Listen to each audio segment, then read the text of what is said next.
नमस्कार। जवाब तो देना होगा। मैं आप सभी का स्वागत है। मैं हूं डॉक्टर अवधेश मिश्रा। आखिरकार 15 फरवरी 2025 छत्तीसगढ़ के राजनीतिक इतिहास में एक ऐसा दिन जिसे आने वाले कई सालों तक न केवल याद रखा जाएगा बल्कि इसकी काट और तोड़ को हमेशा राजनीति में तलाशा जाएगा।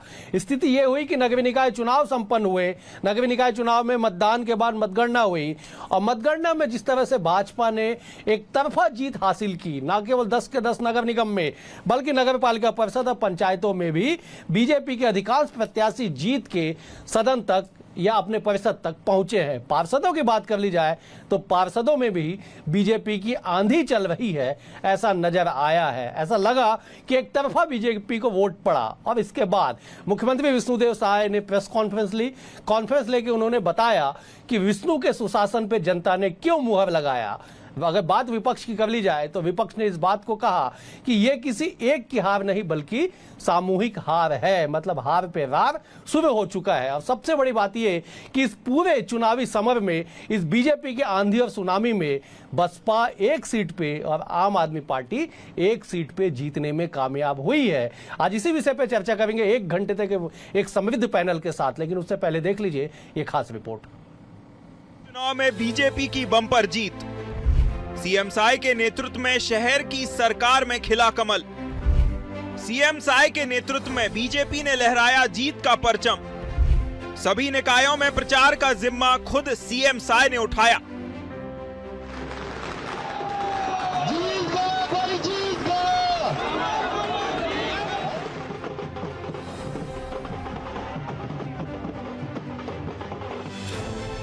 15 फरवरी को परिणाम के साथ ही आखिरकार छत्तीसगढ़ में नगरीय निकाय चुनाव का समापन हो गया है। क्या बीजेपी, क्या कांग्रेस, क्या आम आदमी पार्टी, क्या बसपा, क्या गोंगपा, सभी ने चुनाव जीतने के लिए जी जान एक कर दिया। मगर प्रदेश की जनता जनार्दन ने भाजपा को भरपूर आशीर्वाद दिया। न केवल सभी 10 नगर निगमों बल्कि नगर पालिका परिषद और नगर पंचायतों में भी जनता ने भाजपा को मन भर कर प्यार दिया, जिससे भाजपा प्रदेश से लेकर बूथ इकाई तक गदगद नजर आ रही है। इस बीजेपी की खुशी में कहीं कोई मिठाई खिला रहा है तो कोई आतिशबाजी, तो कहीं डिप्टी सीएम जी जमकर डांस कर रहे हैं। भाजपा के इस बम्पर जीत के परफेक्ट आंकड़े भी आपको बताएंगे, मगर उससे पहले जरा बीजेपी की जीत के 7 मूल मंत्र को जान लीजिए। विष्णु के नेतृत्व पर जनता ने जताया भरोसा। विष्णु के सुशासन और ठोस निर्णयों ने जीता जनता का विश्वास। मुख्यमंत्री ने अपनी कार्यकुशलता से सरकार और संगठन में बेहतर तालमेल बनाया। बीजेपी ने स्थानीय निकायों में बेहतर प्रत्याशी चयन किया। प्रत्यक्ष चुनाव के बावजूद सभी बड़े निकायों में बीजेपी की बड़ी जीत। छत्तीसगढ़ राज्य बनने के बाद स्थानीय निकायों में सरकार की सबसे बड़ी सफलता। विष्णु की सादगी और सुशासन से मिला बड़ा जनादेश।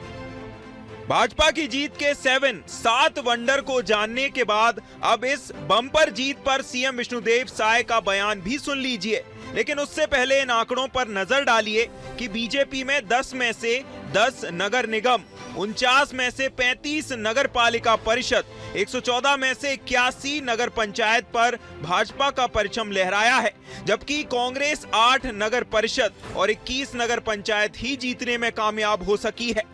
हालांकि कांग्रेस की इस करारी हार पर टीएस सिंहदेव ने कहा कि यह किसी एक की नहीं बल्कि सामूहिक हार है। मतलब कांग्रेस के भीतर खाने हार पर रार मचना शुरू हो गया है। आज का ये दिन राजनीति के क्षेत्र में छत्तीसगढ़ के इतिहास में स्वर्णाक्षरों से लिखा जाएगा, क्योंकि आज भारतीय जनता पार्टी को नगरीय निकाय के चुनाव में ऐतिहासिक सफलता मिली है और छत्तीसगढ़ की जनता ने, यहाँ के मतदाताओं ने भारतीय जनता पार्टी पर भरोसा किया है। हमारे देश के यशस्वी प्रधानमंत्री श्री नरेंद्र मोदी जी उन पर विश्वास किया है। अगर वो जीते तो उनका पक्ष भी हमको मानना चाहिए कि शायद हमसे मजबूत हो। जब हम खेलते हैं तो सारा दोष जीतने वाले के ऊपर नहीं मरना चाहिए। अगर उनका कुछ प्लस है तो मानना चाहिए कि ठीक है वो हमसे आज अच्छा खेले। कल फिर मैच होगा, कल हम लोग अच्छा प्रदर्शन करेंगे। साल 2023 में भाजपा का सत्ता में लौटना, 2024 में हुए लोकसभा चुनाव में 11 में से 10 सीटों पर जीत दर्ज करना, एक उपचुनाव के बाद नगरीय निकाय चुनाव में बम्पर जीत साबित करती है कि बीजेपी साल भर चुनाव के लिए तैयार रहती है। बहरहाल भाजपा की इस बम्पर जीत ने प्रदेश के अधिकांश निकायों में तो ट्रिपल इंजन की सरकार बना दी, मगर देश की सबसे पुरानी पार्टी कांग्रेस के इस हाल का जिम्मेदार कौन है, यह बड़ा सवाल भी छोड़ गई है। इतना ही नहीं, प्रदेश में बसपा और आम आदमी पार्टी ने भी बीजेपी के सुनामी के बीच खाता खोलने में कामयाब रही। Bureau report, BSTV Chhattisgarh. क्या आप समझ गए होंगे कि आखिरकार छत्तीसगढ़ की सियासत में इस जीत के मायने क्या होंगे और आने वाले समय में इसका असर क्या होगा। आखिरकार क्यों बीजेपी को इतनी बड़ी जीत मिली और कांग्रेस का सुपड़ा साफ हुआ, और इसी सुनामी में आम आदमी पार्टी कैसे एक नगर परिषद को जीतने में कामयाब हुई, तो बसपा कैसे एक नगर पंचायत में अपनी उपस्थिति दर्ज करा पाई। आज इसी विषय पर चर्चा करेंगे। 4 बेहद ही खास वरिष्ठ मेहमान हमारे साथ जुड़े हैं। पहले मेहमानों का परिचय आपसे करा देता हूं। बीजेपी की ओर से रजनीश सिंह जी हैं, आप वरिष्ठ नेता हैं, विधायक रह चुके हैं। रजनीश जी, आपका बहुत स्वागत है। कांग्रेस की ओर से अमरजीत चावला जी हैं, आप वरिष्ठ नेता है, PCC के महामंत्री रह चुके हैं। अमरजीत जी, आपका बहुत स्वागत है। आम आदमी पार्टी जो छत्तीसगढ़ में उपस्थिति दर्ज करा चुकी है नगर परिषद जीत के, उसके मुख्य प्रवक्ता, प्रदेश के महासचिव सूरज उपाध्याय जी हमारे साथ हैं। सूरज जी, आपका भी स्वागत है। और न केवल छत्तीसगढ़ बल्कि अविभाजित मध्य प्रदेश के छत्तीसगढ़ के हिस्से पे सियासत पे पैनी नजर रखने वाले, हर राजनीतिक खबर की लकीर को समझने वाले उचित शर्मा बतौर वरिष्ठ पत्रकार हमारे साथ मौजूद है। उचित जी, आपका भी बहुत स्वागत है। रजनीश जी, सबसे पहले आपको बधाई देते हुए जरा समझना चाहेंगे कि जीत के मायने क्या और जीत की वजह क्या। रजनीश जी। नमस्कार अवधेश जी, सर्वप्रथम मैं आज के इस नगरीय निकाय चुनाव में सभी महापौर के विजयी प्रत्याशियों को, अध्यक्ष के हमारे सम्मानित साथियों को और पार्षद के सभी विजयी प्रत्याशियों को बहुत बहुत हार्दिक बधाई, शुभकामनाएं। ये जनप्रतिनिधि के रूप में इनका आने वाला समय बहुत मंगलमय हो और जिस आशा विश्वास के साथ जनता ने इनको चुना है, उन आशा अपेक्षाओं में खरी उतरी, ऐसी मेरी शुभकामनाएं। अब आपने कहा कि भारतीय जनता पार्टी की इतनी बड़ी सफलता के पीछे राज क्या है। देखिए अवधेश जी, भारतीय जनता पार्टी न कभी बहुत सफलता में ये रहती है। हम बड़ी विनम्रता से इस जीत को स्वीकार करते हैं और छत्तीसगढ़ की जनता के प्रति विनम्रता पूर्वक आभार व्यक्त करते हैं और विश्वास दिलाते हैं कि भारतीय जनता पार्टी आने वाले समय में उनसे जो भी हमने कहा है, वादे किए हैं, उन वादों को पूरा करने में परिश्रम करने की पराकाष्ठा करेंगे। रही बात भारतीय जनता पार्टी के हमारे चाहे माननीय 11 वर्ष से यशस्वी प्रधानमंत्री माननीय नरेंद्र मोदी जी हो, जिनका कार्यकाल इतना महत्वपूर्ण ऐतिहासिक चल रहा है, जिसके कारण छत्तीसगढ़ को बहुत सारी लाभ हुई है और लगभग 15 महीने से माननीय विष्णुदेव जी की सुशासन, संवेदनशीलता की सरकार, हमने जो वादे चुनाव में किए थे उनको लगातार पूरा करने की कार्रवाई कर रहे हैं। और दूसरी तरफ देखें कि 18 से 23 में जो कांग्रेस की सरकार रही है, जिस तरह से छत्तीसगढ़ के लोगों को लगता है कि हमारे साथ छल कपट हुआ था। और एक सबसे और बड़ी बात कि जितने, यदि मैं निगम की बात करूं तो 10 निगम में कहीं 5 साल से, कहीं 10 साल से और किसी निगम में 15 साल से कांग्रेस के महापौर रहे हैं और जनता के आशा अपेक्षाओं में कहीं खरे नहीं उतरे हैं। एक बहुत बड़ा कारण है कि छत्तीसगढ़ के हमारे मतदाता भाइयों को लगा आपके पास आपने बड़ा गंभीर विश्लेषण किया कि भाजपा किसी भी चुनावी जीत के बाद मदमस्त नहीं होती है, धरातल पे बने रहते। मैं अमरजीत जी का रुख करता हूं। अमरजीत जी, सबसे पहले आपके उन 8 और 22 प्रत्याशियों को बधाई जिन्होंने नगर पालिका परिषद और पंचायतों को जीता है, उनको भी बधाई जिन्होंने भरपूर चुनाव लड़ा है। चुनाव में हार और जीत 2 ही पहलू होते हैं अमरजीत जी, लेकिन एक पहलू की समीक्षा जरूर की जाती है। जरा बताइए कि क्या आपको लगता है कि कहां चूक हो गई, और न केवल चूक, बड़ी चूक कहां हो गई? अमरजीत जी।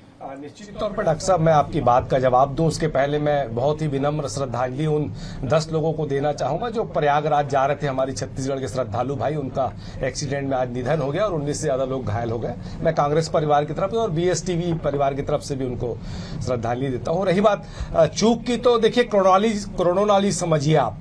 पहले क्या हुआ कि जो निर्धारित समय में चुनाव होने थे उसकी तारीखों में फेरबदल किया गया, पर नगरीय निकायों में ये लोगों ने अपने जो है अधिकारी बैठाए, प्रशासक बैठाए। उसके बाद पहले कहा कि बैलेट से कराएंगे, फिर ईवीएम से कराएंगे, फिर ईवीएम में भी इन्होंने प्रयोग किया कि ऊपर अध्यक्ष और नीचे पार्षद का। उसके बाद इन्होंने सुप्रीम कोर्ट के निर्देशों का अवहेलना करके उसमें वीवीपैट भी नहीं रखा। उसके बाद पूरे तंत्र का प्रयोग किया और हर निगम में एक एक मंत्री की इन्होंने नियुक्ति भी की और ये भी कहा कि मंत्रिमंडल का विस्तार होना चाहिए, परिणाम अच्छा होना चाहिए। संसाधन भी सरकार के पास ज्यादा रहते, इन सब वजह, ये भी एक बड़ा वजह है। और उसके बाद जहां जैसे चिरमिरी, कोरबा और अंबिकापुर, जहां हम लोग एकदम निश्चिंत है, वहां पर भी परिणाम ठीक नहीं आने, ये कहीं ना कहीं किसी न किसी शक और षड्यंत्र की तरफ भी इशारा करते। फिर दूसरा क्या हुआ, शिवराज सिंह आए, बड़ी बड़ी घोषणा की, प्रधानमंत्री आवास के बड़े बड़े घोषणा वादे किए। उसके बाद चुनाव में आचार संहिता का उल्लंघन करते हुए भारतीय जनता पार्टी ने लगातार फार्म भरवाए और छत्तीसगढ़ की भोली भाली जनता को आवाज देने के झूठे वादे भी किए।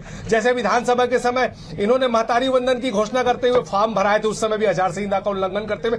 ये सारी चीजों पर भी कहीं ना कहीं गौर करना पड़ेगा, लेकिन जीत तो जीत होती है। तो मैं बहुत बड़ा दिल करके जो लोग जीते हैं उनको बहुत बधाई देता हूं और निश्चित तौर पर हम एक सबक ले रहे हैं। अगर हमारे में कहीं कमी और खामी रही है तो हम उसकी समीक्षा भी कर रहे हैं और सारे जिला संगठनों से हम उसकी पूरी जानकारी भी मंगा रहे हैं, अपनी कमियों को भी दूर करेंगे और कहां पर भारतीय जनता पार्टी ने षड्यंत्र किया उसका भी जल्द खुलासा करेंगे। ठीक है, मैं जरा बाकी मेहमानों का रुख करूं, लेकिन आपके षड्यंत्र वाले सवाल पे रजनीश जी से जवाब ले लेता हूं। रजनीश जी, आज बड़ा दिन है छत्तीसगढ़ के चुनावी इतिहास में, लेकिन कांग्रेस पूरी गंभीरता से आरोप लगा रही है कि साहब छल, धन, बल और षड्यंत्र से बीजेपी जीती है। जरा जवाब दे।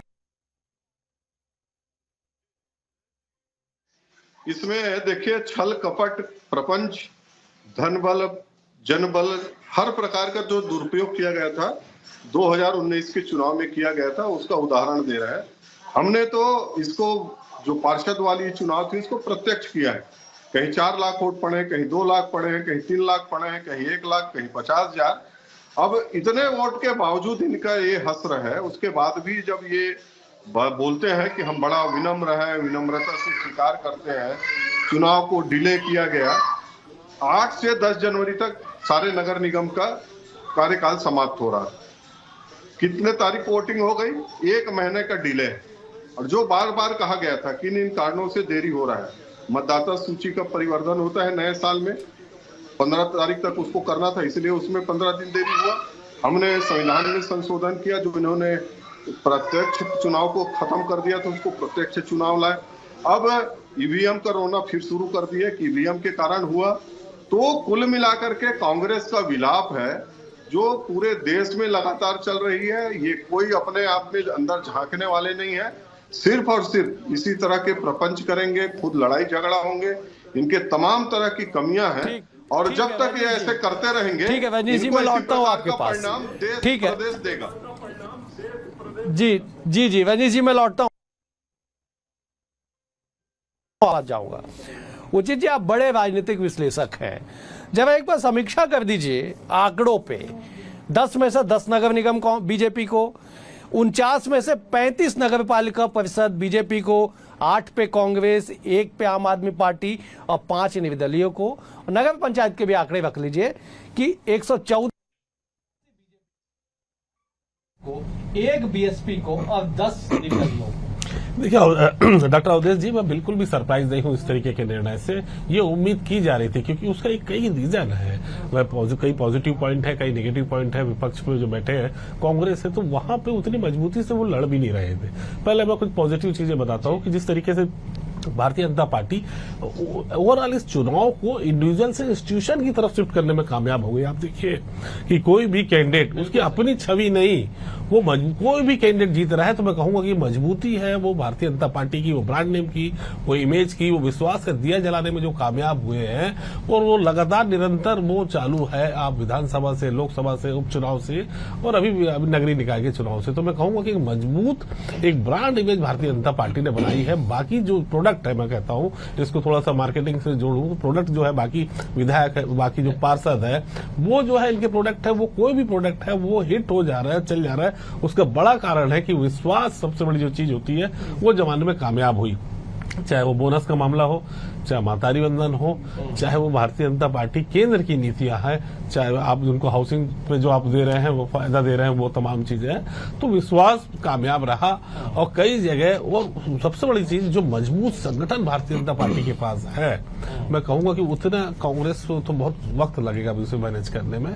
वो आप देखिए कि छोटी छोटी जगह भी उन्होंने बड़े बड़े मंत्रियों को उतारा। अमर अग्रवाल जैसे लोग सड़कों में घूम रहे थे, केदार बस्तर में सड़कों में घूम रहे थे। लगातार ऐसे ऐसे लोगों को जिम्मेदारी देके ताकि वो अपनी वो जीत अमर अग्रवाल की थी, वो जीत अब केदार अपने चुनाव लड़ रहे थे। वही आप इसके इतर ये देखिए कि जो प्रभारी महोदय थे छत्तीसगढ़ के, पायलट जी, तो मैं कहूंगा कि वो भी एक जो पॉलिटिकल टूरिज्म कर रहे थे, वो इतनी एफर्ट से वो इधर नहीं आ रहे थे, वो इतने एफर्ट से वो काम नहीं कर रहे थे। जो चुनाव प्रबंधन समिति भी थी भारतीय कांग्रेस की, वहीं आप देखिए कि वो वही लोग थे जो पिटे हुए चेहरे थे, जो हारे हुए मोहरे थे, वो सब चुनाव हार चुके थे, अब वही लोग टिकट बांट रहे थे। तो मजबूती के साथ आप कैसे काम कर सकते हैं? अब ये कई चीजें होंगी, अभी और हम चर्चा करके आपको डिस्कस करेंगे, लेकिन मुद्दा ये कि एक मजबूत संगठन, और यहाँ पे कोई, मैं कहूँ कि कोई भी पार्षद नहीं जीता। ये जीत भारतीय जनता पार्टी की अपनी जीत, अपने संगठन की जीत, अपनी नीतियों की जीत है। ठीक है, सूरज जी का रुको। सूरज जी, आपको सबसे पहले बधाई कि इस भीषण या एक प्रतिकूल परिस्थिति में भी आप बोदरी जैसे नगर पालिका परिषद जीतने में कामयाब हुए। बधाई आपको। जरा कह दीजिए कि आम आदमी पार्टी क्यों जीती और बाकी जगह पे ऐसी स्थिति क्यों बनी? आपको बहुत बहुत धन्यवाद, साधुवाद।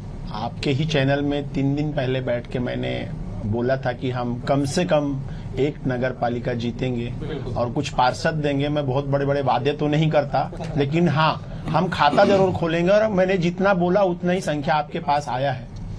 और आम आदमी पार्टी लगातार पिछले 12 साल से यहाँ संघर्ष कर रही है, लेकिन ये जीत मैं अपनी दृष्टिकोण से देखूं तो आम आदमी पार्टी के लिए बहुत बड़ी जीत है। वो इसलिए मैं बोलता हूं कि हमारा पूरा केंद्रीय नेतृत्व दिल्ली में उलझा रहा और हमको किसी भी तरीके का यहाँ पे सपोर्ट नहीं मिल पाया, क्योंकि वहां पे लड़ाई ही बहुत बड़ी थी। उन सबके बावजूद भी आम आदमी पार्टी ने बसना में 2 पार्षद जीता, कुसमी जैसे क्षेत्र से हमारा एक बहुत पुराना साथी शकील अंसारी पार्षद के रूप में जीते, बोदरी से 4 लोग जीते। मैं आपको राजनांदगांव ले जाना चाहूंगा, वहां लोग ने बहुत कम वोट से हारे हैं। धनतरी में ऐसा हुआ है, बहुत सारी जगह हुआ जहां हम सेकंड रहे हैं, कांग्रेस थर्ड पे रही है। तो हमने लड़ाई लड़ी है। अब हम बात करें कि हम आगे कैसे आ रहे हैं, तो आप अगर हार की समीक्षा करते हैं कांग्रेस की, तो आपको 5 साल पीछे चलना पड़ेगा कि कांग्रेस ने 5 साल तक युवाओं को रोजगार देने में नाकाम रही। और जैसा बीजेपी के पास एक विचारधारा, एक नैरेटिव सेट करते हैं, कांग्रेस जो है नरवा गरुआ घरवा बाड़ी को लाया जरूर, लेकिन क्रियान्वयन सही तरीके से नहीं कर पाया। यहाँ का युवा बेरोजगार घूमते रहा, शिक्षकों की भर्ती नहीं हो पाई। इन सब के बावजूद भाजपा जो है अपना अलग एक नैरेटिव सेट करके कांग्रेस के विरुद्ध एक जो माहौल था उसको भुनाने का काम किया। और इस चुनाव में भी या लोकसभा के चुनाव में भी छत्तीसगढ़ की जनता को देने के लिए कांग्रेस के पास कुछ नहीं था कि वो करेंगे क्या। वो 15 साल का इंटेंकम्बेंसी था जो इनको जिता ले गया। लेकिन एक चीज और देखने वाली बात है कि जिन राज्यों में कांग्रेस और भाजपा 2 पार्टी और तीसरी पार्टी का उदय हुआ है, अगर तो वहां कांग्रेस कभी वापस नहीं आ पाई। ऐसे बहुत सारे स्टेट हैं और यही चीज छत्तीसगढ़ में भी होगा, क्योंकि न तो इनके पास नेतृत्व है, न कोई सोच है, न कोई प्लानिंग है, न कोई क्रियान्वयन है। आम आदमी पार्टी आगे बहुत मजबूती के साथ बढ़ रही है और धीरे धीरे हम छत्तीसगढ़ में अपना किला मजबूत करेंगे। जवाब दे दीजिएगा, क्योंकि सूरज जी ने पूरे अपने वक्तव्य में कांग्रेस पार्टी पे हमला किया है। जब बताइएगा, लड़ाई आपसे सीधे बीजेपी से नहीं है। जवाब दीजिए। देखिए, आम आदमी पार्टी के बारे में कुछ भी कहना समय व्यर्थ करना है। दिल्ली में हार के बाद मानसिक रूप से बौखला गए हैं और अब इनको मालूम है कि आने वाले समय में पंजाब से भी इनका सुपड़ा साफ होने वाला है, तो मैं उस पर बात नहीं करूंगा। बात देखिए, मैंने जो षड्यंत्र की बात की उसी को मैं आगे कंटिन्यू करना चाहूंगा। जैसे इन्होंने प्रशासक बैठाए थे, देखिए क्या हुआ, धमतरी में आनंद फानंद में हमारे प्रत्याशी का इन्होंने नामांकन रद्द किया और उसके बाद बिलासपुर में शिकायत के बावजूद, जाति प्रमाण पत्र का प्रमाणित प्रमाण होने के बावजूद वहां भारतीय जनता पार्टी के प्रत्याशी पे कोई कार्रवाई नहीं हुई। हमारी शिकायतें एडवांस में है और बहुत जिम्मेदारी से आपके चैनल पे आज आरोप लगा के, अग्रिम आरोप लगाकर मैं जा रहा हूं कि जिला पंचायत के सीईओ में भी इन्होंने बहुत षड्यंत्र पूर्वक अपने पसंदीदा अधिकारियों को बैठाया है और गरियाबंद, कांकेर जैसे जिलों में तो जिनका खुद का घर गृह है, वो लोकल गृह उसी जिले के रहने वाले अधिकारियों को इन्होंने जिला पंचायत में सीईओ बनाया है। तो इनको मालूम है कि इन्होंने अपनी जो भी मोदी की गारंटी पर चुनाव लड़ा था वो गारंटियां इन्होंने पूरी नहीं की, इसलिए इन्होंने घोषणा पत्र का नाम भी अटल विश्वास पर रखा था। तो जिला पंचायत में भी इनकी पूरी षड्यंत्र करने की तैयारी है। मैं अग्रिम आरोप लगा के जा रहा हूं, इसीलिए अपने पसंदीदा अधिकारियों को इन्होंने सीईओ बनाया है। तो क्योंकि इनको मालूम चल गया था कि मोदी भी गारंटी पे नहीं जीत सकते, इसीलिए शिवराज सिंह से घोषणा कराई, आवास के फार्म भरवाए और अपने घोषणा पत्र का नाम भी अटल जी के नाम पर रखा। ये सारी चीजों को देखते हुए समझ में आ रहा है कि कहीं ना कहीं दाल ही काली नहीं, पूरी दाल काली है। तो निश्चित तौर पर यह आने वाले समय में हम सचेत होकर स्वतंत्र विपक्ष की भूमिका निभाते हुए अपनी कड़ी नजर तो रखेंगे, पर ये पूरे तंत्र का दुरुपयोग कर रहे हैं, अपने मंत्रियों का दुरुपयोग कर रहे हैं, सरकारी तंत्र का दुरुपयोग कर रहे हैं, अपने संसाधनों का दुरुपयोग कर रहे हैं। अगर इनकी लहर होती तो मुख्यमंत्री के क्षेत्र में ये लोग चुनाव नहीं हारते। मुख्यमंत्री के क्षेत्र में हारना ये बताता है कि वहां पर इन्होंने दिमाग नहीं लगाया, इनको लगा मुख्यमंत्री का क्षेत्र जीत जाएंगे, इसलिए वहां हार हुई। लेकिन इनके षड्यंत्र से इनकार नहीं किया जा सकता। अमरजीत, 1 घंटे का डिबेट है तो खूब मौका है, पूरे आरोप लगा लीजिएगा। मैं थोड़ा सा जवाब ले लेता हूं। रंजीत जी वरिष्ठ नेता हैं, बैठे हमारे साथ मौजूद है। रंजीत जी, जरा जवाब ये भी दे दीजिएगा, अमरजीत जी बार बार षड्यंत्र की बात कह रहे हैं, आगामी आरोप लगा रहे हैं। राजनीति में आमतौर पर पीछे के मामलों पे आरोप लगाया जाता है, वो खुलेआम आगामी आरोप लगा रहे हैं। और जरा ये भी बताइएगा कि बीजेपी के इतने बड़े जीत का श्रेय आप किसको देंगे? रजनीश जी, सवाल गंभीर है, इसका मतलब मैं बाद में चर्चा करूंगा आपसे। अवधेश जी, देखिए, अभी ये हम आज जो निकाय चुनाव है उसके परिणाम पर हम सब चर्चा करने के लिए यहाँ पर बैठे हुए हैं, लेकिन वो अभी जो 17 तारीख, 20 तारीख और 23 तारीख को त्रिस्तरीय पंचायत चुनाव है, मानसिक रूप से ये हार मान चुके हैं कि उसमें भी हमारे इसी प्रकार का बद पीटने वाला है। तो ये अब इनको बधाई हो कि अब वो हार मान के बैठे हैं। इन्होंने कहा कि अधिकारी को इसको नियुक्त कर दिया और इसको नियुक्त कर दिया। इनके समय में कौन अधिकारी थे? अरे यही अधिकारी थे, कोई कांकेर था, कोई बिलासपुर था, कोई रायपुर था। अभी वही अधिकारी हैं, कोई यहाँ है, कोई वहां है। और जिस तरह से इनको अपने कार्यकाल याद करके छत्तीसगढ़ की जनता को ये बता रहे हैं कि हम जिस तरह से जिला पंचायत के चुनाव में धन बल का, बाहुबल का और प्रशासनिक अधिकारियों का जितने गलत तरीके से इस्तेमाल किया था, पार्षदों के चुनाव में पार्षदों का 1-1, 2-2 वोट से हरवाने के लिए महापौर अध्यक्ष को बैठाने के लिए किए थे, तो वो चीज याद कर रहे हैं। हम तो बोल रहे हैं सीधा डायरेक्ट हो रहा है। अब इसमें 3 लाख वोट में 1.25 लाख, 1.5 लाख से हार रहे हैं। अब उसके बाद बोलेंगे कि ईवीएम खराब था, कलेक्टर जाके वहां पर वोट डलवा दिया, अधिकारी वोट डलवा दिया। तो जब सब इनके तो अधिकारी बैठे थे 2023 में और दबा दबा के करते थे। मैं उन चीजों पर अभी नहीं जाना चाहूंगा। अच्छा दिन है छत्तीसगढ़ के लिए, सभी जनप्रतिनिधियों के लिए। मैं भी भाजपा कांग्रेस भी नहीं करूंगा। इनको यदि लगता है तो इनको आत्ममंथन, आत्मचिंतन करना चाहिए, नहीं करना है तो मत करें। लेकिन 2023 में क्यों हार गए? 2023 में तो इनके सारे अधिकारी थे, जिन अधिकारियों की बात कर रहे हैं। 2024 में जीते और लगातार देश में हो रहा है। लेकिन कांग्रेस के सामने दिक्कत जो है, इनका राष्ट्रीय नेतृत्व जो बात बोल रहा है इसी लाइन पर चलने वाले हैं और आने वाले 50 साल तक इनका देश में यही हाल होने वाला है। और जैसे कि हमारे आपके मित्र ने कहा, धीरे धीरे आप देखिएगा इनका इसी तरह से यदि ये नेगेटिविटी में चले देश में, प्रदेश में और नैरेटिव फैलाए, अच्छे कामों को कभी कोई प्रशंसा नहीं। भारतीय जनता पार्टी भी पक्ष में रही है, लगातार रही है, आज भी कई राज्यों में है। हमने कभी ऐसा देश के खिलाफ में कि हमारे ऐसे चीजों के खिलाफ में कोई माहौल नहीं बनाया। जो अच्छे काम होते हैं उसके आज भी प्रशंसा करते हैं। हर काम कोई भी सरकार बुरा नहीं करता, गलत नहीं करता, तो इनको अच्छा काम का कोई श्रेय देना ही नहीं है, सोच के बैठे हैं, क्योंकि इनके बड़े नेता हैं वो नाराज हो जाएंगे। रास्ता ही है तो इनको आरोप लगाने के सिवा और कुछ करना ही नहीं है। आखिरकार फाइनल सोचना तो जनता को है, जनता ही तय करती है कि साहब हम किसे अपना वोट देंगे, और कई बार मशीन को लेके भी कांग्रेस आरोप लगाती है। मैं लौटूंगा रंजीत जी आपके पास, मैं जो है उचित जी का रुख कर लेता हूं। उचित जी, 10 नगर निगम आंकड़े तो है सबके सामने कि साहब 10 नगर निगम में 10 के 10 नगर निगम में बीजेपी की जीत हुई। आंकड़ों पे बात की जाए, उसके जीत हार के अंतर पे बात की जाए तो रायपुर में 1.5 लाख वोट, राजनांदगांव में तकरीबन 50,000 वोट, दुर्ग आते आते 40,000 वोट, इतनी बड़ी जीत, उसको आप कैसे देखेंगे? और इस बात को भी जिक्र करिएगा कि रायपुर का ही जिक्र कर लिया जाए, राजधानी की तस्वीर और राजधानी का संदेश पूरे प्रदेश में जाता है। 70 वार्डों वाले रायपुर नगर निगम में केवल 10% 7 सीटों पे कांग्रेस सिमट जाती है, तब जब 15 साल आपकी परिषद होती है। उचित जी। जी बिल्कुल, ये एक्सपेक्ट था, लेकिन इतना एक्सपेक्टेशन नहीं था कि आप 1.5 लाख तक पहुंच जाए। हम लोग भी उम्मीद कर रहे थे कि ये गैप तो रहेगा, 30,000, 40,000, 35,000 के आसपास गैप रहेगा, ये उम्मीद की जा रही थी। पार्षद भी कांग्रेस के, जो हमारा आकलन था कि 20-22 पार्षद, 25 पार्षद के आसपास कांग्रेस के पार्षद आ पाएंगे, लेकिन जिस मजबूती के साथ भारतीय जनता पार्टी ने चुनाव लड़ा, वही 15 साल की एंटी इनकम्बेंसी की जो लेगेसी, नेगेटिव लेगेसी मैं कहूंगा कि वो कांग्रेस के साथ थी। जिस तरीके से आपके पिछले 10 साल, खासकर पिछले 15 साल तो काफी बड़ा पीरियड हो जाएगा, ये 10 साल प्रमोद दुबे का और जो अजय ढेबर का वक्त रहा, काफी नेगेटिविटी इससे बाजार में गई। आपने पिछले 5 साल तो आपने देखा ही कि लोग किसको इस बात का दोष देते हैं कि क्यों कांग्रेस जो है वो शहर में डेवलप नहीं। हकीकत में ये कहूं कि कांग्रेस के पास शहर में नेता नहीं है। इनफैक्ट मैं कहूं कि छत्तीसगढ़ में पूरे नेताओं की कमी होगी। अब नई पौध और नई कौम को चुनाव में लाना पड़ेगा कांग्रेस को। आप देखिए कि अभी भी पूरी की पूरी कांग्रेस जो है बाबा महंत और भूपेश के इर्द गिर्द घूम रही है, और वहां क्या आलम था और क्या हाल है, कौन एक दूसरे को निपटा रहा है, ये बच्चा भी जानता है। ये विषय कॉलेज का नहीं रहेगा, राजनीतिक कॉलेज का नहीं, अब राजनीतिक प्राथमिक शाला का भी लोग जानने लगे हैं कि भूपेश महंत और बाबा में कितनी आपस में खुन्नस है, कि एक दूसरे को क्या है वाले मनभेद, मतभेद और तमाम तरीके के भेद उनमें उत्पन्न हो चुके हैं।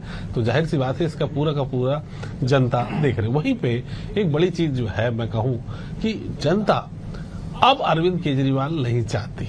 मैं इसलिए ये कह रहा हूं कि वो आप 5 साल 10 साल रहो और लड़ते रहो केंद्र से, हमें ये कहने नहीं दे रहा, हमें वो करने नहीं दिया जा रहा। तो जनता जो है वो जनता अपना चातुर्य जो है वो दिखा रही है हकीकत में, कि वो यही चाहती है कि भाई आप लड़ने वाला नहीं, आप तो जो केंद्र में बैठे हैं, जो स्टेट में बैठे हैं, क्योंकि बहुत सारी योजनाएं जो है वो केंद्र से भी आती है, नगर निगम में बहुत सारे फंड जो है वो केंद्र से भी आते हैं। तो जनता भी, आप स्मार्ट सिटी के साथ साथ वाकई जनता भी स्मार्ट हो चुकी है कि वो ऐसे बीच में कोई भी रोड़ा नहीं लाना चाहती है कि जो केंद्र, स्टेट और नगरी जो सरकार, नगर की जो सरकार है, उसके बीच कोई ऐसा ऑब्स्ट्रक्ट नहीं लाना चाहती ताकि इसका विकास रुक सके, और कोई इस बहाना भी बनाने लगे कि सरकार मैं तो कोशिश कर रहा हूँ, इन लोग मुझे फंड नहीं दे रहे हैं, मैं क्या कर सकता हूँ, वो भी जनता अब समझ चुकी। तो ये जनता की स्मार्टनेस स्मार्ट सिटी के साथ धीरे धीरे डेवलप भी हो रही है। ठीक है अमरजीत जी, हार पे ही अक्सर समीक्षा होती है साहब, जीत के पीछे तो सारे चीज छुप जाते हैं कि साहब जीत हो गया मतलब सारी कमियों को ढक दिया गया, कमियां रहती तो आप नहीं जीत पाते। अब जो उचित जी कह रहे गंभीर बात है कि कांग्रेस के पास चेहरा नहीं, नेता नहीं। 3 नामों का जिक्र किया इन्होंने कि बाबा महंत, भूपेश को लेके क्या समीकरण है आपसी, वो राजनीति के प्राथमिक शाला, प्राथमिक से भी नीचे आ जाइए, प्ले स्कूल के लोग जानने लगे हैं कि साहब क्या कुछ चल रहा है, क्या होगा इस परिणाम का असर आगामी दिनों में। अमरजीत जी देखिए, उचित जी काफी वरिष्ठ पत्रकार हैं और काफी गहरी पकड़ है इनकी राजनीतिक विषयों पर भी। उनकी कुछ बातों से मैं सहमत हूं और कुछ बातें उनके व्यक्तिगत विचार हो सकते हैं, उनसे मैं सहमत नहीं हूं। पर मेरा ये मानना है कि देखिए, अगर भारतीय जनता पार्टी सच में इतना मजबूत होती तो इस तरह आनंद फानंद शिवराज सिंह जैसी घोषणाएं और फार्म भराने का काम नहीं करती। अगर वो ईमानदार होते, वीवीपैट जरूर रखते, अगर वो ईमानदार होते तो एक ही मशीन में अध्यक्ष और पार्षद का प्रयोगशाला नहीं बनाते, अगर वो ईमानदार ईमानदार होते तो हमारी जो शिकायत थी चुनाव आयोग को कि गृह जिले में जो पदस्थ अधिकारी है उनको हटाया जाए, वो उन्होंने नहीं किया। हमारा धमतरी का प्रमाण पत्र निरस्त किया, इन्होंने बिलासपुर का नहीं किया। तो जब इस तरह की घटनाएं होती हैं, जैसे हमने महाराष्ट्र और हरियाणा में भी चुनाव आयोग से शिकायत की थी, वो शायरी सुनाते हैं पर हमारी बातों पे महाराष्ट्र में 6 महीने में 39 लाख वोट कैसे जुड़ गए, वो सबका जवाब नहीं देते। छत्तीसगढ़ में भी हमने देखा कई मतदान केंद्रों में 11 बजे तक चुनाव की शुरुआत नहीं हो पाई थी, वोटिंग की शुरुआत नहीं हो पाई। आधा दर्जन से ज्यादा रायपुर में और बाकी अन्य जगहों में भी कई मतगणना स्थलों पर मशीनों पर शिकायतें आई, उस पर कोई कार्रवाई नहीं होती। जब इस तरह की चीजें होती हैं तो निश्चित तौर पर कहीं ना कहीं शक के दायरे में सरकार आती है। मैं उचित जी की इस बात से जरूर सहमति प्रदान करता हूं कि आजकल जनता को यह लगता है कि भाई जब विधायक भी भाजपा का है, सरकार भी भाजपा की है, तो नगरीय निकाय में भी भाजपा का रहने से हो सकता है विकास अच्छे से हो, छत्तीसगढ़ की भोली भाली जनता हो सकता है उस बात में आ गई हो। पर निश्चित तौर पे मुझे उस दिन का इंतजार है जिस दिन ये दुस्वप्न टूटेगा छत्तीसगढ़ की जनता का और उन्हें एहसास होगा कि क्या गलती हो गई, या यह सामने आएगा षड्यंत्र की भारतीय जनता पार्टी ने किस षड्यंत्र के तहत ये जीत हमसे छीन ली। तो आने वाला समय इन सारी चीजों का जवाब देगा। लेकिन निश्चित तौर पर मुझे यह स्वीकार करने में कोई हर्ज नहीं है कि हार तो हार होती है। हम अपनी कमियों को, खामियों को छुपाने का प्रयास नहीं करेंगे किसी भी बहाने से। हम इस पे आत्मचिंतन करेंगे, बहुत ईमानदारी से आत्मचिंतन करेंगे और इस कमियों को, खामियों को दूर करने के लिए जो भी कड़े कदम उठाने होंगे, जो भी समीक्षा करनी होगी, हम अंदरूनी मामला पार्टी के अंदर रखकर इस पे बात करेंगे, उसको सुधार करेंगे और आने वाले समय में हम हार नहीं मानेंगे और मजबूत विपक्ष की भूमिका निभाते हुए हर वो गलत काम जो भारतीय जनता पार्टी छत्तीसगढ़ में करेगी उस पर सवाल उठाने का काम हम निश्चित तौर पर करते रहेंगे। ठीक है, मैं रजनीश जी का रुख करता हूं, फिर सूरज जी के पास जाऊंगा। रजनीश जी, आखिरकार आधे घंटे बाद अमरजीत जी ने इस बात को स्वीकार किया कि साहब समीक्षा हम करेंगे, हारे हैं तो हारे हैं, इसमें कोई गुरेज नहीं है। लेकिन उस स्वीकार करने में भी वो भाजपा पे दोष दे रहे कि साहब जनता का भ्रम टूटेगा एक दिन, और जब भ्रम टूटेगा तब दीवा स्वप्न भी टूटेगा कि भाजपा ने हमें कैसे लूटा है। मैं कांग्रेस की बातों को कह रहा हूं, जरा जवाब दीजिए जी। जो लगातार नकारात्मकता की राजनीति करते हैं, इसी आशा में तो बैठे ही हैं वो कि जनता का जब भ्रम टूटेगा तो हमको मिल जाएगा, हम मिल जाएगा तो कुछ नहीं करेंगे, बात करेंगे, विज्ञापन छपाएंगे और इसी तरह से चलेंगे। और इसी तरह से 50-55 साल देश में राज किए हैं। इनको लगता था कि देश की जनता जानती नहीं है। रजनीश जी कंप्लीट कर लेते ठीक है। रजनीश जी आप कंप्लीट कर लीजिए, कंटिन्यू कर लीजिए आप। तो जी, ये इसी चीज में रहे कि जो बोलेंगे इसको मानेंगे सब देश की जनता। और अब इनको ये नहीं मालूम है कि अब सारी चीजें बदल चुकी है। इनकी जो झूठ है, कौन क्या बोल रहा है, कह रहा है, कर रहा है, ये समझ रहे हैं। ये बार बार उठा रहे हैं कि उनका फार्म निरस्त हो गया। सब प्रत्याशियों को मालूम है कि लोकसभा चुनाव में क्या क्या चीज करना है, किसमें आपका फॉर्म रिजेक्ट हो सकता है, विधानसभा में क्या हो सकता है, नगरीय निकाय में क्या हो सकता है, पंचायत चुनाव में हो सकता है। अब इनके प्रत्याशी को यदि ये नहीं मालूम है कि किस किस बेस को मेरे को यदि नहीं पूरा करूं तो मेरे चुनाव में आपत्ति में मेरा नामांकन खारिज हो सकता है, और ज्यादा ही लगता है तो जाए इलेक्शन पिटीशन में। इन्होंने कहा जाति प्रमाण पत्र, उस जाति प्रमाण पत्र में वो 2 बार वही तो दुख है, सुनवाई कहाँ हो रही है हमारी इलेक्शन पिटीशन में। नहीं, इलेक्शन पिटीशन कहाँ होता है, इलेक्शन पिटीशन कहाँ होता है। और अभी तो गए थे हम लोग जाति प्रमाण पत्र को लेके, ना इलेक्शन कमीशन सुन रहा है ना कोई सुन रहा है। कांकेर सांसद भी गए।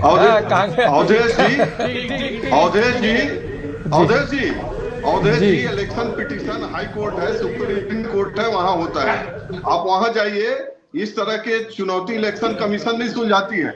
न देश का सीजे करता है चीफ इलेक्शन कमिश्नर, और न राज्य का करता है। यदि इस तरह की बातें आती है चुनाव वाला, तो उसको तो आप हाई कोर्ट पे चैलेंज करते हैं। कई लोगों को चला है, कई लोग का चल रहा है, लोकसभा विधानसभा का। अब इनको मैं बताऊं कि हाई कोर्ट में जाना पड़ेगा।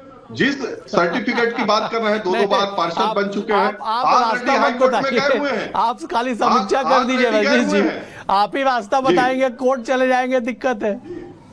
नहीं, जा चुके हैं, ऑलरेडी जा चुके हैं अवधेश जी। हाई कोर्ट बिलासपुर में है मामला, वहां जा चुके हैं, सुनवाई नहीं कर रहा है और वो खारिज होगा। 101% अभी से बता दे रहा हूँ, वहां पर खारिज होगा। ये सब कर चुके हैं, ऐसा नहीं है कि नहीं जान रहे हैं। ये हाई कोर्ट जा चुके हैं ऑलरेडी। तभी हो गए रजनीश जी, ज्योतिषी का काम कब से करने लग गए। नहीं, बिल्कुल भविष्य का नहीं हो, उसमें कोई कमी नहीं है, उसमें कर रहे हैं ना। जो आपत्ति है इस बिल्कुल पे बिल्कुल कोई बिल्कुल बात सही नहीं। नहीं, लेकिन रजनीश जी मजे की बात क्या है कि अमरजीत जी आपको भविष्यवक्ता कह रहे हैं और अभी खुद ही कह रहे थे कि जिला पंचायत चुनाव में भी हमारी हार होगी, इसके पीछे ये वजह होगी। आप इनके षड्यंत्र के ऊपर अग्रिम इशारा किया। हार तो हमारी बिल्कुल नहीं होगी क्योंकि अब हम सचेत हो गए हैं। और जिला पंचायत में इन्होंने पिछड़े वर्ग का आरक्षण खत्म करने का जो षड्यंत्र किया है, छत्तीसगढ़ की जनता को जो धोखा देने का, जैसे रजनीश सिंह जी को बीजेपी वालों ने धोखा दिया है, ब्रिजमोहन को धोखा दिया, अजय चंद्राकर, राजेश मुनत और अमर अग्रवाल और पुन्नूलाल मोहल्ले को धोखा दिया। इन्होंने छत्तीसगढ़ की जनता को भी ओबीसी आरक्षण के नाम से धोखा दिया है। तो जिला पंचायत में हम समझ गए कि ये किस स्तर पर जाके कौन कौन से षड्यंत्र कर सकते हैं। हम जागरूक रहेंगे, सचेत रहेंगे और जिला पंचायत में इनके किसी भी षड्यंत्र को कामयाब नहीं होने देंगे। हम इनकी सारी कमियों को, खामियों को और 500 रुपए सिलेंडर और 1.5 लाख लोगों को सरकारी नौकरी जैसी 10 लाख मुफ्त बीमा वाली जितनी भी घोषणाएं मोदी की गारंटी में इन्होंने की है, वो सारी चीजों को सामने में रख के मजबूती से लड़ेंगे और अपनी इस हार का बदला हम जिला पंचायत चुनाव में बहुत मजबूती से लेंगे। आप देखिएगा। ठीक है, शुभकामनाएं अमरजीत जी, आप बिल्कुल बदला लीजिए। लेकिन आपने जिन 4-5 नेताओं के बीजेपी का जिक्र किया कि इनके साथ जो धोखा हुआ है, मजे की बात यह है कि इन्हीं के क्षेत्र में भाजपा ज्यादा मतों से जीत के आई है। मंत्री बनने का झुंझुना है ना, अभी मंत्रिमंडल का विस्तार नहीं हुआ तो झुंझुना है कि जो मंत्री अच्छा काम नहीं करेगा हटा देंगे तो ये बेचारे फिर धोखा खाएंगे। अप्रैल के बाद ये सब धोखा खाएंगे, आप देखिएगा। अमरजीत जी मैं लौटू, मैं सूरज जी का रुख कर लेता हूँ। सूरज जी देखिए, ये बात तो ठीक है कि आप एक नगर पालिका परिषद जीते हैं, लेकिन देश में आपकी स्वीकारोक्ति को लेके उचित जी ने एक टिप्पणी की कि साहब जनता जनार्दन समझदार हो गई है, वो अपने और विकास कार्यों के बीच में बहाना नहीं ढूंढेगी, वो कारण नहीं ढूंढेगी, वो केवल विकास देखेगी।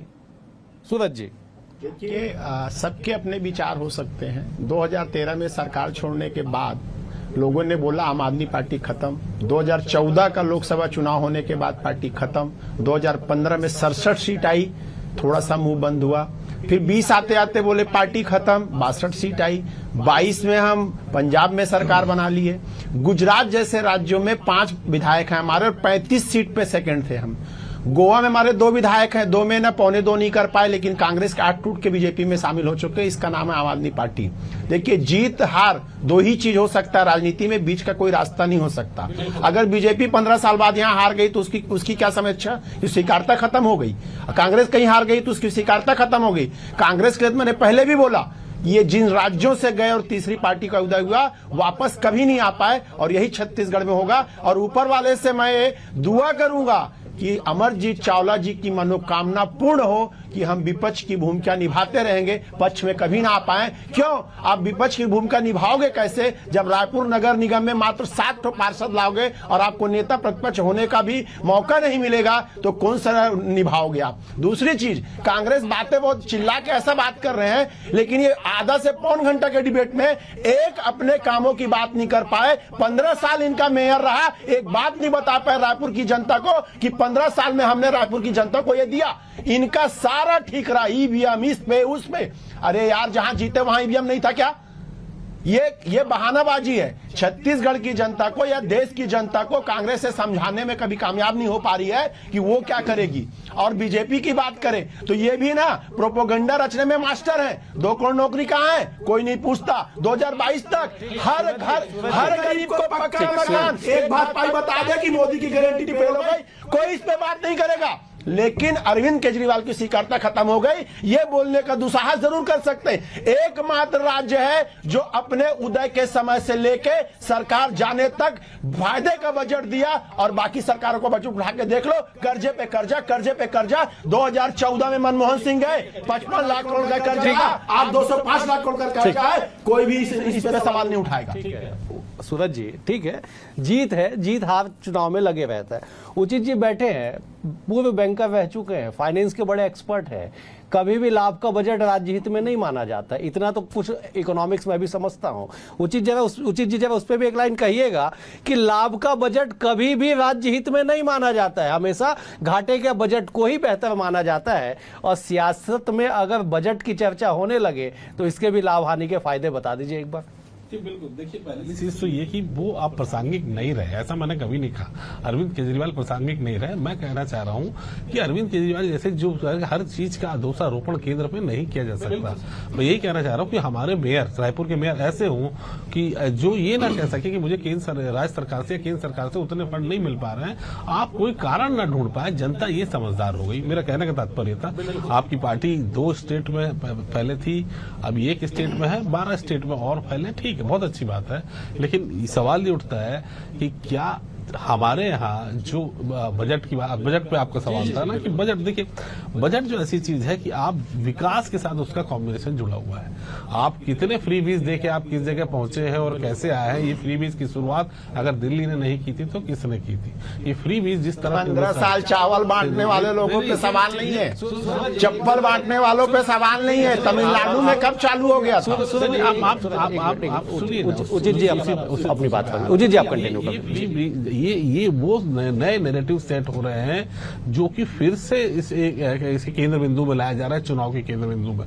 हालांकि भारतीय जनता पार्टी को यू टर्न लेना पड़ा। कभी नरेंद्र मोदी नहीं चाहते थे कि हम सब्सिडी, याद है आपको 13 और 14 का वो वक्त, 14 का वो वक्त जब रमन जी को उन्होंने सब्सिडी के पैसे नहीं देने के लिए कहा गया था और वो चुनाव हार गए थे। ये यू टर्न है भारतीय जनता पार्टी को। इस तरफ सभी राजनीतिक पार्टियां जा रही हैं जो कि देश हित के लिए ठीक नहीं। मैं सभी पार्टियों की कह रहा हूँ। तो कांग्रेस ने जो भी बांटा, कांग्रेस ने जो बोनस चालू किया, देखिए आप उसमें हमको ये समझने की दरकार है कि फ्री बीज और फैसिलिटी ये क्या होती है, इसको हमको समझने की आवश्यकता है। आप डायरेक्ट बेनिफिशियरी ट्रांसफर, डीबीटी कर रहे हैं, कैश ट्रांसफर कर रहे हैं। मनरेगा कभी फ्री बीज में नहीं आता डॉक्टर अवधेश, आप देखिए। लेकिन महतारी वंदन फ्री बीज है। मैं ये समझाने का प्रयास आपको कर रहा हूं कि इससे बचना पड़ेगा आने वाली किसी भी सरकार को। खैर हम आप जो चर्चा कर रहे थे नगर निगम की, वो उसके बजट को भी आप देखें कि नो डाउट की बहुत सारे डेवलपमेंट जो हमारे स्टेट से जुड़े रहते हैं, केंद्र से जुड़े रहते हैं, उसके लिए मेरा कहना था कि हम किसी भी बीच में रोड़ा नहीं चाहते हैं। यही आम जनता जो है अब जो अपने चातुर्य को एकदम प्रधान पर रखना चाहती है, वो समझ गई है कि हमें किसी प्रकार का जो बीच में ऑब्स्टेक्ट नहीं चाहिए, हमें सीधा का सीधा डेवलपमेंट चाहिए। और डेवलपमेंट में बात करने वाले लोग ही अब केंद्र में रह पाएंगे, चुनाव में, विधानसभा में रह पाएंगे और नगर की सरकार में रह पाएंगे। जनता का ये संदेश है और ये संदेश व्यक्तिगत नहीं है। मैं कह रहा हूं कि भारतीय जनता पार्टी ने इससे ट्विस्ट कर दिया है इंडिविजुअल से इंस्टीट्यूशन में। आप उसी को भी खड़े करिए, आप वो इंस्टीट्यूशन की, आप जो इंस्टीट्यूशन जो है, अब उसको आप देखिए कि पहले के पार्षद के, सरपंच के चुनाव व्यक्तिगत होते थे।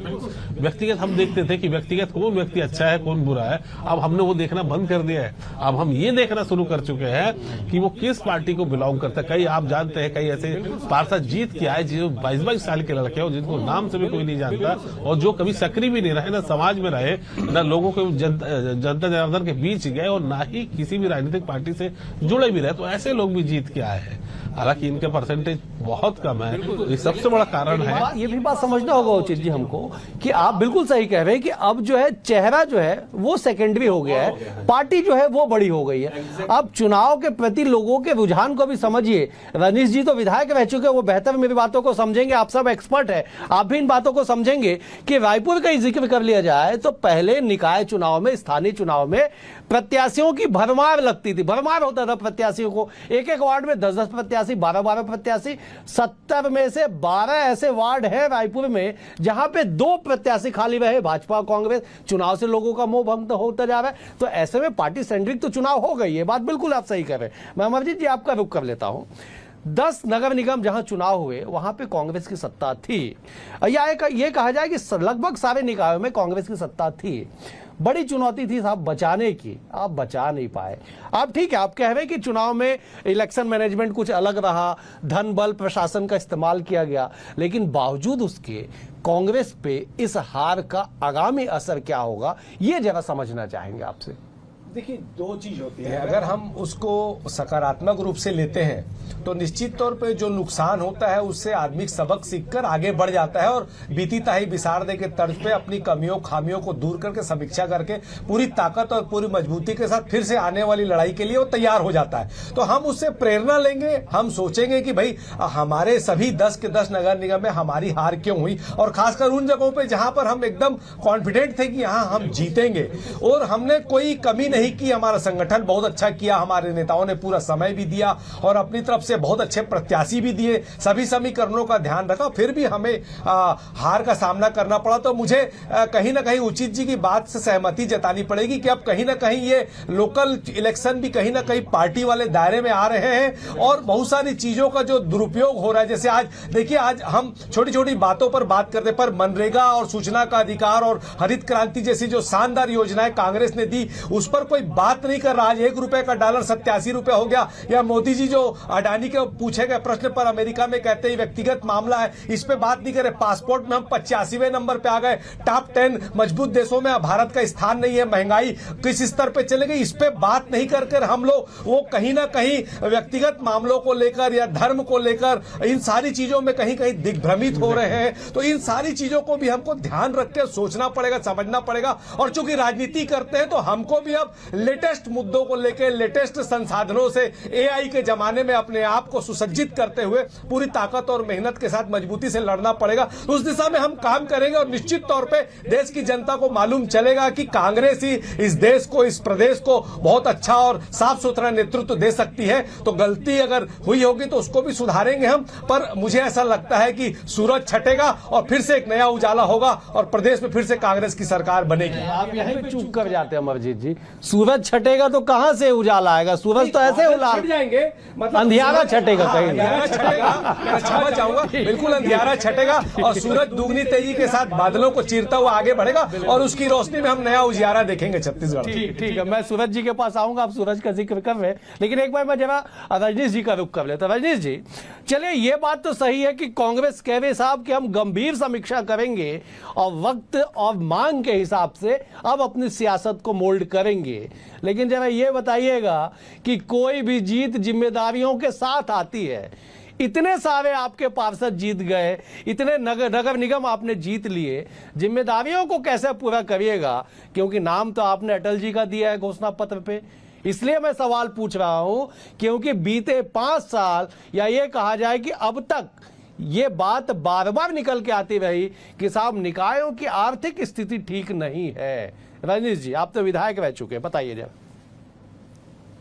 जी अवधेश जी, देखिए, भारतीय जनता पार्टी जब संकल्प पत्र लाती है, घोषणा पत्र लाती है, तो बहुत सोच समझ कर लाती है। हमारे जो वरिष्ठ नेता हैं, विशेषज्ञ हैं, वो उसमें पहले से अध्ययन कर लिए रहते हैं कि इसके लिए किस तरह के फंड की आवश्यकता होगी और कैसे कैसे आएगा।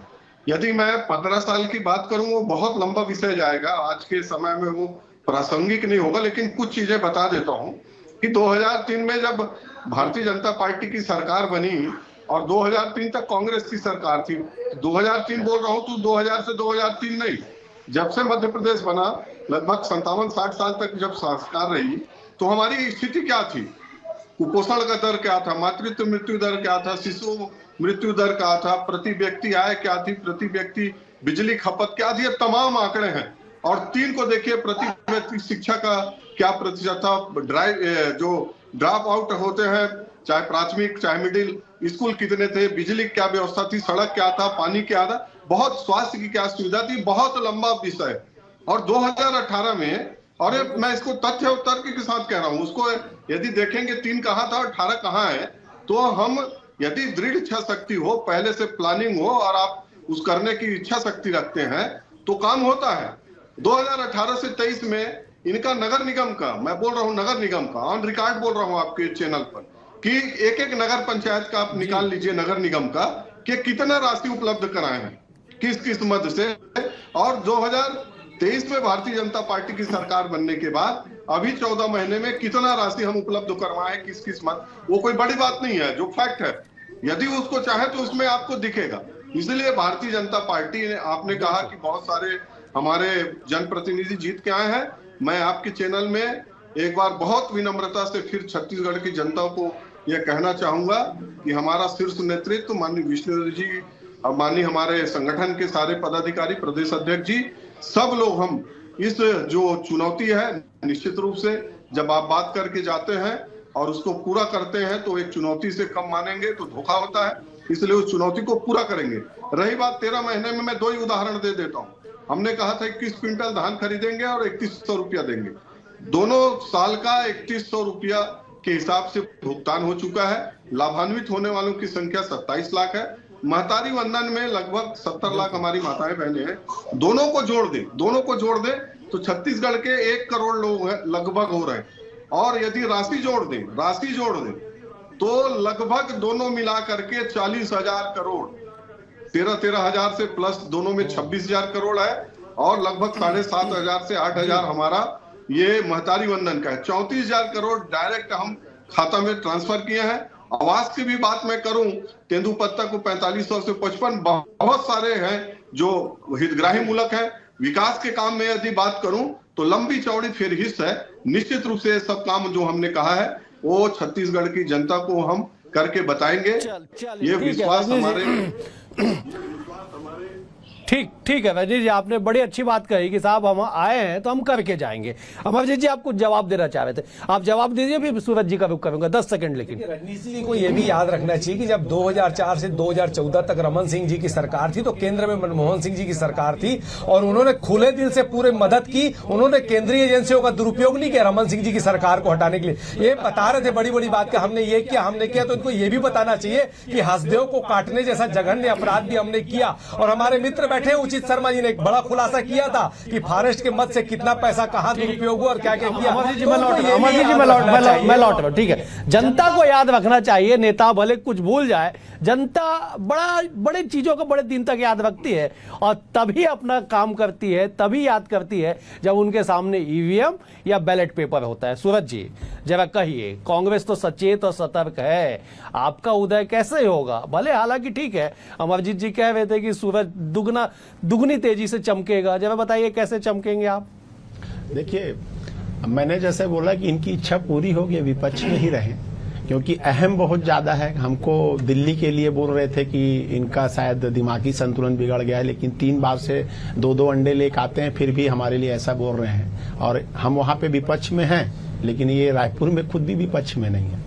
मैं ये बोलना चाह रहा हूं कि इनके पास 15 साल के काम को बताने के लिए कुछ नहीं है। मैं पिछली डिबेट में ही बोला था कि रायपुर शहर के हृदय स्थल पे पानी भरता है, रायपुर के एंट्री पॉइंट तेलीबांधा में थाने के अंदर पानी घुस जाता है। आप समझिए 25 साल का छत्तीसगढ़ अगर राजधानी डूब जाती है तो कितना विकास किया आप समझ सकते हैं। एन परीक्षा के टाइम भाजपा ने बच्चों के भविष्य के साथ खिलवाड़ करते हुए चुनाव जैसे कराने का काम किया। अगर 1 साल के शासन में आपने परिसीमन नहीं करा पाया, आपने आरक्षण नहीं करा पाया, आप प्रशासक बैठा लिए, 2 महीना और बैठा लेते और मई में चुनाव कराते, अप्रैल में चुनाव कराते तो समझ में आता। शिक्षा को लेके भाजपा और कांग्रेस दोनों ही संजीदा नहीं है। आज 3,000 ऐसे स्कूल हैं जिसमें प्रिंसिपल नहीं है। अब छत्तीसगढ़ के अंदर एक शिक्षा मंत्री नहीं है।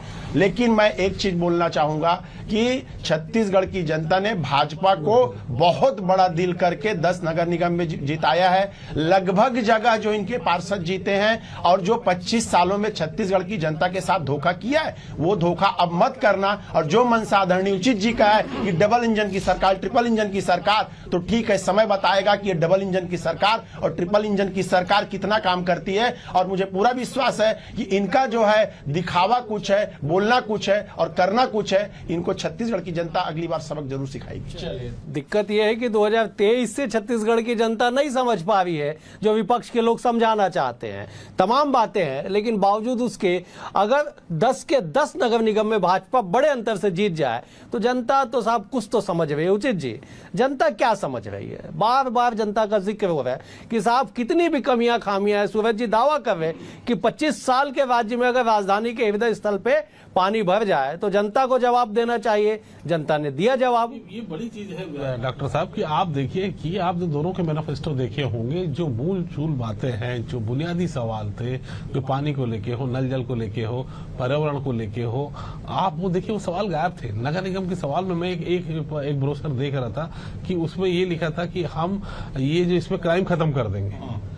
हम जो है महंगाई खत्म कर देंगे, तो क्राइम और महंगाई क्या नगर निगम के जुडिक्शन में है क्या? ये ऐसे ब्रोशर भी देंगे और जो मूल काम है, जो बुनियादी काम है, उससे कोसों दूर है।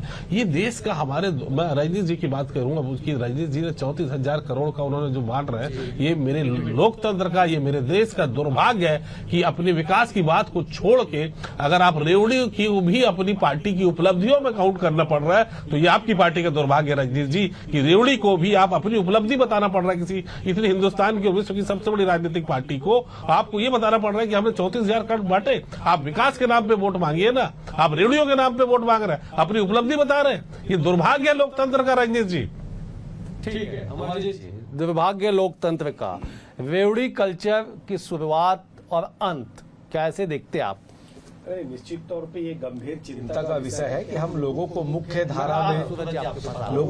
धारा में जोड़कर उनको आर्थिक रूप से मजबूत और स्वावलंबित बनाने के बजाय हम लोग अगर इस तरह के कुछ काम करते हैं तो उस पर निश्चित तौर पे सभी पार्टियों को सोचना चाहिए। लेकिन मैं शुभकामनाएं देते हुए मैं ये दिल से कामना करता हूं कि अब कोई एक्सक्यूज भारतीय जनता पार्टी के पास है नहीं।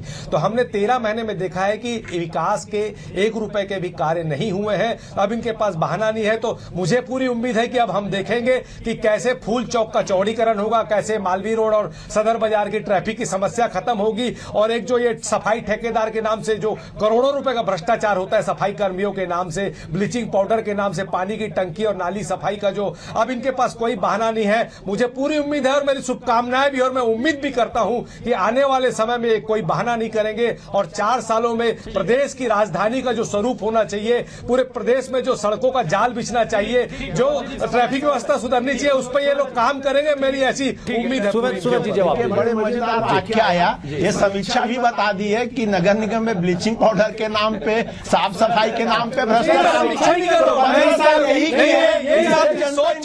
दी है। मैं ये कह रहा हूं कि ऐसी कोई एक्सक्यूज को नहीं मिलेगा। 25 साल ये जो खामियां है, ये जो खामियां है, इसको दूर करेंगे लोग।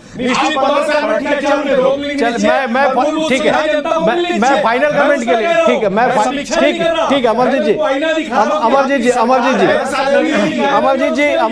ठीक है, मैं फाइनल कमेंट के लिए राजेश जी का रुख कर रहा हूं। मैं फाइनल कमेंट, ठीक है, मैं फाइनल कमेंट के लिए राजेश जी का रुख कर। राजेश जी 10 सेकंड में जवाब दीजिएगा।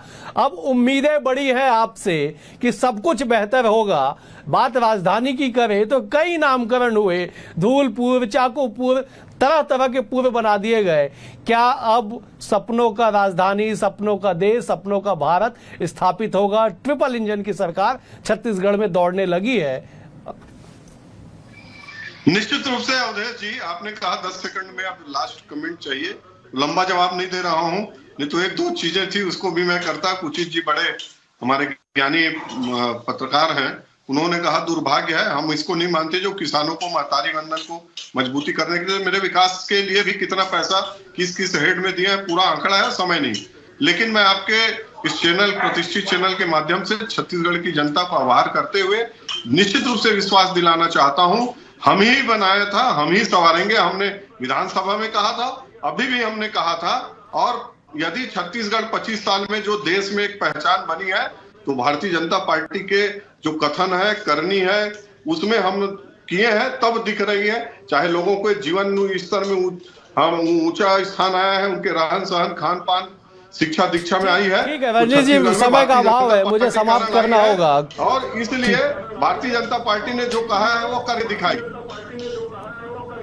ठीक है, चलिए, बहुत शुभकामनाएं रजनीश जी आपको, अमरजीत जी आपको भी शुभकामनाएं हैं, सूरज जी आपको भी शुभकामनाएं हैं, और रुचित जी आपको भी साधुवाद है कि इसी तरह से आप निष्पक्ष समीक्षा करते रहिए ताकि राजनीतिक दलों की जो आंखें हैं और विजन है वो दोनों खुलता रहे। फिलहाल आज के लिए इतना ही। आप चारों मेहमानों का बेहद शुक्रिया। लगातार BSTV में बने रहिए, क्योंकि निकाय के बाद अब बारी त्रिस्तरीय पंचायत चुनाव की भी है। फिलहाल आज के लिए इतना ही। नमस्कार।